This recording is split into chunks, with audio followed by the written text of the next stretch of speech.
लालची ननद। कहानी एक ऐसे परिवार की है जहां रंजू अपने पति संजय और बेटी सृष्टि और बेटे आकाश के साथ रहा करती थी।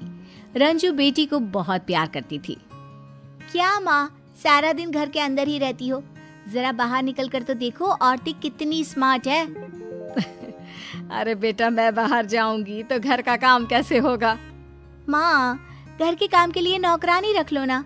और हाँ, पापा से पैसे लेकर पार्लर में चलते हैं, वहाँ आपका मेकओवर करवाती हूँ। अरे बेटा, लेकिन पैसे क्यों बर्बाद करना? कल को आकाश को आगे की पढ़ाई के लिए और तेरी शादी के लिए भी तो पैसे लगेंगे ना। माँ, क्यों इतना सोचती हो सबके बारे में? सब अपने लिए जीते हैं तो तुम क्यों पीछे रहो? अब पापा को ही देखो। क्या देखूं? देखिए, पापा भी तो कहते हैं ना कि तुम ठीक से रहा करो। चलो शॉपिंग करने चलते हैं, मुझे कुछ नहीं सुनना। बेटी माँ को शॉपिंग के लिए ले जाती है, लेकिन ज्यादा सामान खुद के लिए ही खरीद लेती है। फिर एक दिन, पापा, आपको एक बात बतानी थी आकाश के बारे में। वो कल ना गली के आवारा लड़कों के साथ खेल रहा था। मैंने उसे बहुत समझाया कि पापा इतनी मेहनत करते, तुम ऐसा क्यों करते हो? हाँ बेटा, वो कुछ बन जाए, तुम्हारी शादी हो जाए तो समझूंगा जिंदगी सफल। पापा, आपकी तो जिंदगी सफल ही है, और भाई की भी। शहर के सबसे महंगे एरिया में आपका घर है, जो बाद में भाई का हो जाएगा। आपको क्या दिक्कत है पापा? अरे बेटा, घर की ईंट थोड़ी ना खाएंगे, कम से कम बेटा कुछ कमाने लायक तो बन जाए। एक रोज, माँ, पिताजी, मैं आप लोगों को किसी से मिलवाने लाई हूँ। ये मयंक है, मैं इससे शादी करना चाहती हूँ। पर पापा, ये ना अभी सेटल नहीं है। सृष्टि, अभी कैसे तुम्हारी शादी करवा दे? अभी तो तुम्हारी पढ़ाई खत्म हुई है, कुछ काम कर लो, करियर बनाओ कुछ। देखो, मैं ऐसे शादी नहीं करवा सकता। कोई भी शादी के लिए नहीं मानता, तो एक दिन सृष्टि मयंक के साथ भाग जाती है, जिसके दुख में उसके पिता की मृत्यु हो जाती है। माँ, संभाल अपने आप को, कुछ खा ले, सारा दिन रोती रहती है। बेटा, तेरे पापा के बिना कैसे रहूंगी? और फिर तू भी तो कोई काम नहीं करता, कैसे चलेगा हम लोगों का घर? अब तू चिंता ना कर माँ, मैं कोई ना कोई काम जरूर करूँगा। फिर हम लोगों के पास इतना बड़ा घर है, इसका एक पार्ट हम लोग किराए पर चढ़ा देते हैं। माँ को बेटे की बात जम जाती है और फिर दोनों ठीक से रहने लगते हैं कि एक दिन, मत देख तो, सृष्टि आई है। सामने सृष्टि खड़ी होती है। उसकी हालत खराब होती है। सुंदर से दिखने वाली सृष्टि बिल्कुल नौकरानी जैसी लग रही होती है। माँ, मुझे माफ कर दे, मेरे कारण पापा नहीं रहे। माँ पहले तो सृष्टि से बात नहीं करती, लेकिन बेटे के समझाने पर वो उसे गले लगाकर रोने लगती है। तू कहाँ थी और वो मयंक कहाँ है? वो घर पर है, वो कोई काम नहीं करता तो नौकरी भी मैं ही करती हूँ। पापा के बारे में कल ही पता चला तो रहा नहीं गया माँ। कोई बात नहीं बेटा, किस्मत का लिखा कौन बदल सकता है। सृष्टि अब आए दिन माँ के पास रहती और उसके कान भरती। क्या माँ, तू भाई की शादी करा देना किसी पैसे वाले घर में। उसको जो दहेज मिलेगा उससे एक और घर खरीद ले। ये घर बेचकर अपने पास पैसे रख, कल को बहू आ जाएगी तो पैसे पैसे के लिए तरस ना जाए तू। अरे नहीं नहीं, आकाश मेरा ख्याल रखता है, वो ऐसा नहीं करेगा। माँ, बीवी के आने के बाद ना सब बदल जाते हैं, बाकी तेरी मर्जी। पर कहते हैं ना, रोज रोज एक ही बात को कान में डाला जाए तो वो एक दिन सच हो ही जाती है। देख आकाश, तेरी शादी हो चुकी है, तू ना अब अपनी बीवी को लेकर अलग हो जा। माँ, कैसी बात कर रही हो? मेरी कमाई इतनी है नहीं कि मैं कोई अच्छा मकान ले सकूं।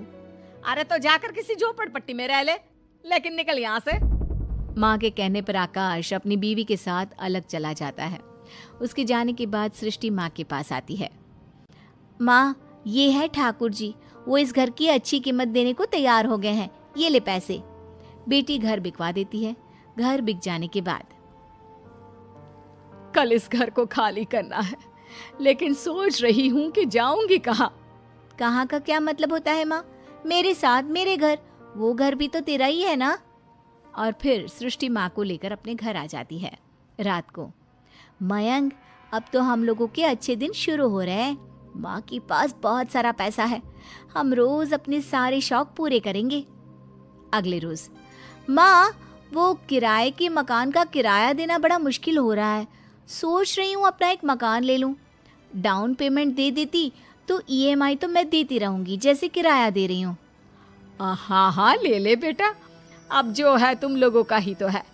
वैसे मैं कुछ दिनों के लिए ना आकाश के पास जाने का सोच रही थी, बहुत याद आती है उसकी। क्या माँ पागल हो गई हो?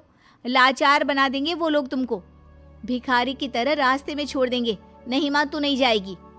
सृष्टि माँ को भाई के पास जाने ही नहीं देती और किसी न किसी बहाने से उससे पैसे लेती रहती है। माँ वो कार खरीदनी है, जरा पैसे मिल जाते तो। अरे बेटा, अब तो सारे पैसे खत्म हो गए हैं, थोड़े पैसे हैं वो तो मेरे पास रहने चाहिए ना। अरे तो मैं हूं ना माँ, तेरे रहने खाने पीने सबका जिम्मा तो मैंने ले रखा है, अब उसी का बिल समझ कर ही दे दे पैसे। माँ क्या करती, सारे पैसे बेटी को देकर खाली हो जाती है। फिर एक रोज, अरे माँ क्या हो गया, आज सोकर नहीं उठी, नाश्ता भी नहीं बनाया, और ये इतनी खांसी क्यों आ रही है तुझे? पता नहीं बेटा, कल तो खांसी से खून भी आया था, डॉक्टर को दिखा देना जरा। खून? माँ मुंह से खून आना सही नहीं है, मैं एक काम करती हूँ, मयंक से बात करती हूँ। शाम को सृष्टि पति से बात करती है।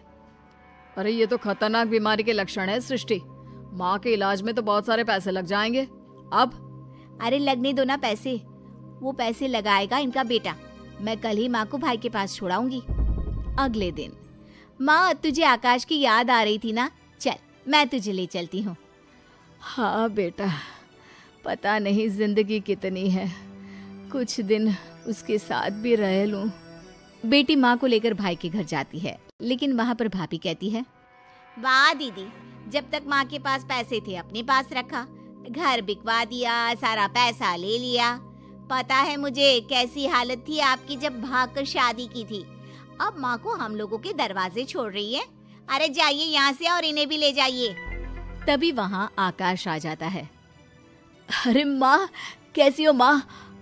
सुगंधा की तरफ से मैं माफी मांगता हूँ, आओ ना अंदर, आओ सृष्टि। देख भाई, माँ की तबीयत ना ठीक नहीं है, इनको अच्छे से डॉक्टर के पास ले जाना। और हाँ, माँ को कुछ होना नहीं चाहिए, मेरी नजर रहेगी तुझ पर। वाह जी वाह, अब नजर रखोगी? अरे इतनी चिंता है तो साथ ले जाओ ना। तभी आकाश बीवी को जोर से डांटता है, ये माँ है मेरी, तुम्हारी हिम्मत कैसे हुई माँ और बहन से ऐसे बात करने की? माँ की आंखों से पानी आ जाता है। जिस लड़की ने अपने आगे अपने पिता की इज्जत को भी नहीं रखा और चालाकी से अपना मायका खत्म करने की कोशिश की, ऐसी लड़की के कारण मैंने अपना इतना अच्छा बेटा छोड़ा। मुझे माफ कर दे बेटा।